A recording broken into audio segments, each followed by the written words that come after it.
Saya jelaskan tips-tips yang sekiranya biar rekan-rekan sobat sukses tidak kena sanksi pajak.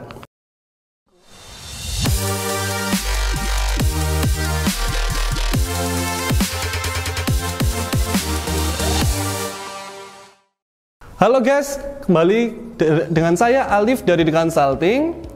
Saya akan membahas tentang konten yang wow, apa sih?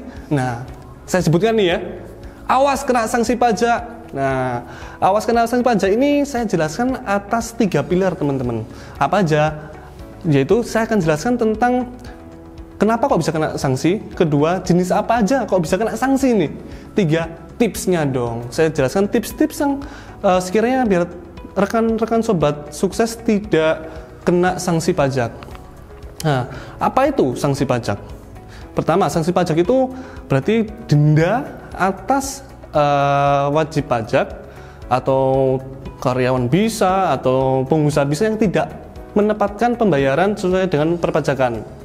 Negara menetapkan sanksi bagi wajib pajak yang tidak melakukan pembayaran pajak. Nah, tujuannya apa? Tujuannya agar wajib pajak semakin patuh melakukan kewajiban perpajakannya.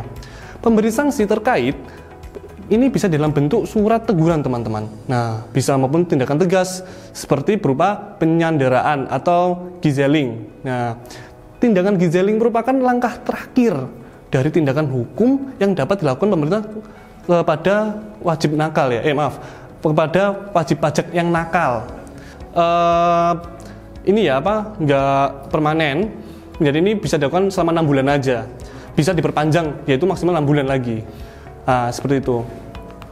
Saya akan jelaskan lagi yang nomor 2 teman-teman.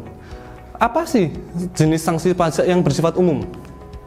Pada umumnya pajak ini mudah untuk disampaikan, sulit untuk tidak jujur. Oke ya, hal yang bisa dikenakan sanksi adalah pembetulan SPT tahunan dalam 2 tahun atau pembetulan SPT masa dalam 2 tahun. Nah, jenis sanksinya adalah berupa denda 2% per bulan dari jumlah pajak yang kurang bayar. Nah, dihitung sejak jatuh tempo pembayaran sampai dengan tanggal pembayaran. Seperti itu. Ada lagi perihal yang lain, itu yang umum yang tadi ya. Yang umum juga sih, yaitu tentang PPh tahun berjalan atau kurang bayar, atau SPT kurang bayar, SPT tahunan kurang bayar. Nah, jenis sanksinya itu bisa telat bayar pajak sanksi 2% per bulan. Wih, keren nggak? Maksimal 24 bulan, berarti 2 tahun nih. Jadi denda maksimal 48%, maksimal 48% dalam 2 tahun. Ya iya, dengan 2% ya. Dari nilai kurang bayar. Nah, hati-hati nih yang biasanya kurang bayar ini terus ada lagi nih perihal yang lain tentang SPT yang tidak disampaikan. Apa aja yang SPT yang tidak disampaikan? Oke, pertama SPT masa PPN. Dendanya berapa SPT masa PPN? 500.000. Nggak bayar, bulan berikutnya 500.000. Lumayan ya. Lanjutnya nih SPT masa lainnya yang selain PPN ya, itu 100.000 dalam per bulannya kalau teman-teman nggak bayar nih. Ada lagi, banyak sebenarnya sih, tapi saya jelaskan yang umum ya. SPT tahunan penghasilan wajib pajak badan itu 1 juta. Tahu kan kapan lapornya SPT-nya? Simak di video yang saya sebelumnya ya. Oke, itu dendanya dikenakan 1 juta dalam 1 tahun itu. Misalnya nggak bayar, terus bukan nggak bayar sih, telat lapor, kurang bayar, nggak komplit lah dalam lapor masa SPT tahunan yang lalu, terus belum dibayar, dilaporkan sampai tahun berikutnya, itu dikenakan 1 juta kalau telat.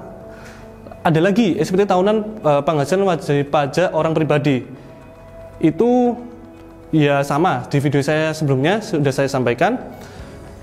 Paling lambat kapan? Tanggal setor ya itu ya, tanggal setor, tanggal bayar. Itu kalau telat nih, kenanya berapa? 100.000 per orang. Nggak per peran ya, per orang. Teman-teman nggak lapor pajak, nggak punya, kalau yang punya NPWP ya lapor pajak dengan yang baik gitu ya. Ada lagi perihal yang lain, yaitu pengusaha kena pajak tidak membuat faktur pajak. Wih, ini sama sih sanksinya, saya sebutin yang lain juga ya. Penghasilan kena pajak tidak mengisi form pajak secara lengkap.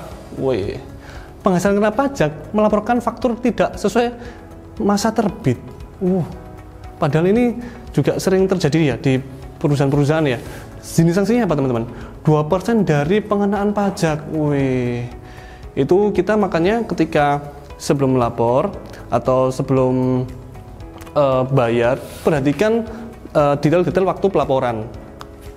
Ada lagi tentang nih perihal pengajuan keberatan, ditolak atau dikabulkannya sebagian. Udah keberatan, pengajuan ditolak pula. Maka jenis sanksi yang diterima adalah 50% dikali jumlah pajak berdasarkan keputusan keberatan dikurangi dengan pajak yang telah dibayar sebelum mengajukan keberatan. Lumayan ya 50% dari itu. Ada lagi nih kalau masih ngotot merasa benar dirinya, nggak merasa benar, maksudnya berusaha untuk benar tapi dengan cara yang tidak baik. Biasanya wajib pajak nakal ini melakukan seperti itu dengan pemohonan banding atau ditolak atau dikabulkan sebagian. Jenis sanksinya apa? Udah ditolak terus minta pengajuan lagi. Ini nanti kenanya di pengadilan rekan sobat sukses. Jadi kena sanksinya adalah 100% dikalikan jumlah pajak berdasarkan putusan banding dikurangi dengan pajak yang telah dibayar sebelum mengajukan keberatan. Lumayan ya. 100% 2 kali itu. Dari yang kurang bayar terus kenakan 100%. Seger dah. Oke, tak jelasin nih biar teman-teman terhindar dari sanksi pajak. Pertama, agar dapat terhindar dari sanksi pajak, teman-teman harus melakukan pengisian SPT dengan jujur dan cermat agar tidak terjadi kesalahan data. Pastikan Anda menginput nominal keterangan dan lampiran dengan benar. Jangan langsung pokoknya aku udah bayar nih, pokoknya aku udah sesuai nih, tak upload aja tuh. Ternyata selisih. Nah ini kok gini, aduh, bahaya tuh. Yang kedua, monitor pajak dan melaporkan SPT tepat waktu. Jangan sampai telat. Kedua, mengisi faktur pajak dengan lengkap. Hindari aktivitas yang menimbulkan tindak pidana. Tindak pidana ini ya kayak penyanderaan tadi, gizeling tadi. Dengan peraturan perpajakan terutama aktivitas yang dianggap gray area seperti melaporkan SPT di tanggal jatuh tempo yang bertepatan dengan hari Sabtu Minggu atau membayar PPN KMS di luar lokasi bangunan. Jadi jangan sampai kita lapor Sabtu Minggu ya kemungkinan di situ masih abu-abu ya, bisa dilaporkan anggapnya di hari selanjutnya. Terus hitung setor lapor HSL, hitung setor lapor. Hitung setor lapor pajak Anda secara cepat dan mudah dengan aplikasi online. Ada tipsnya kan, online udah mempermudah Anda. Di mana rekan sobat sukses ini tidak antri lagi. Kerumunan, Anda merasa, waduh aku telat nih, nanti jam sekian tutup nih kantor KPP-nya. Sekarang kan ada online, sudah memudahkan teman-teman sobat sukses untuk melapor dengan yang baik. Nah, jika Anda ingin lebih patuh pajak sehingga terhindar dari sanksi, aplikasi online pajak membantu Anda solusinya. Di online pajak terdapat jumlah fitur yang memudahkan Anda menunaikan berbagai kewajiban perpajakan. Dari ini tips atau penjelasan saya dari 3 yang saya jelaskan tadi, semoga bisa membantu Anda untuk paham tentang peraturan atas sanksi pajak. Hati-hati teman-teman ya, cermati, terawang, raba, enggak seperti itu. Yaitu dengan hitung setor lapor dengan cermat. Seperti itu ya. Terima kasih, video ini saya sampaikan. Konten ini semoga bermanfaat untuk rekan-rekan. Saya Alif dari The Consulting. Jangan lupa subscribe YouTube kita. Saksikan konten-konten kita. Sampai jumpa di video berikutnya. Bye.